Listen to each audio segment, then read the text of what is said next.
Hi, this is Carrie Cooper for Guitar Centre's Focus on Rock.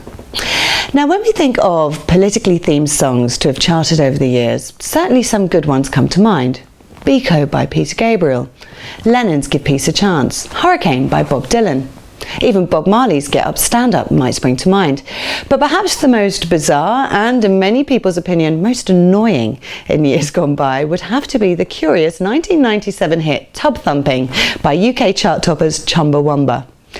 A Rolling Stone readers' poll ranks it as the fifth worst song of the 90s. It's a bit harsh. Taken from the album at Tub Thumper, the phrase references a term often used to describe a person who jumps on the bandwagon of a popular idea, quite often without substantiation, and more often than not, that person being a politician. For most of us, that singer would be the first time we would ever hear from the quirky band. But what exactly was their message, and what does it take to get your political message heard in the world of popular music? Well, believe it or not, Chumbawamba, who hail from Burnley in northern England, enjoyed a steady career of just over 30 years, forming way back in 1982. The band name means, well, nothing. Although on the UK music-themed game show Nevermind the Buzzcocks, the answer came that it was simply the result of an experiment with a monkey and a typewriter, with the word Chumbawamba being the sequence of letters one monkey just happened to type out. The emergence of the band in 1982 was around the height of the political punk genre in the UK. There were no shortage of bands in the country, particularly in the north of England, producing tracks on that theme.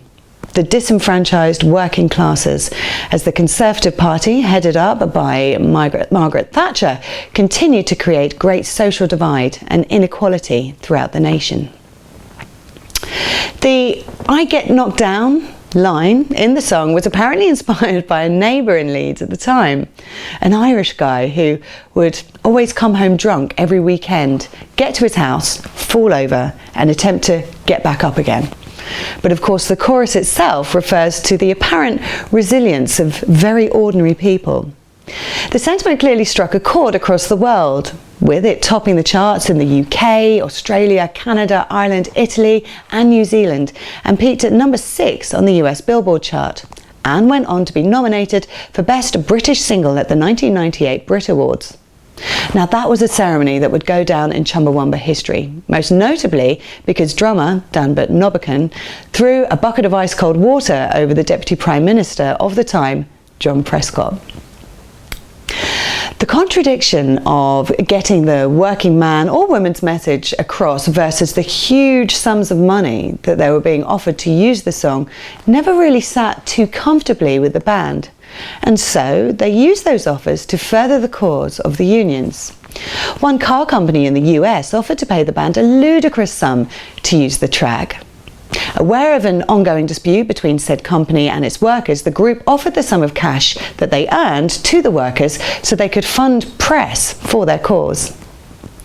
Ironically, despite being involved in the 1987 compilation, let's say F EMI, Chumbawamba controversially signed to EMI 10 years later, carried off the back of what would be described by many as one of the most annoying politically charged pop tracks of the 20th century.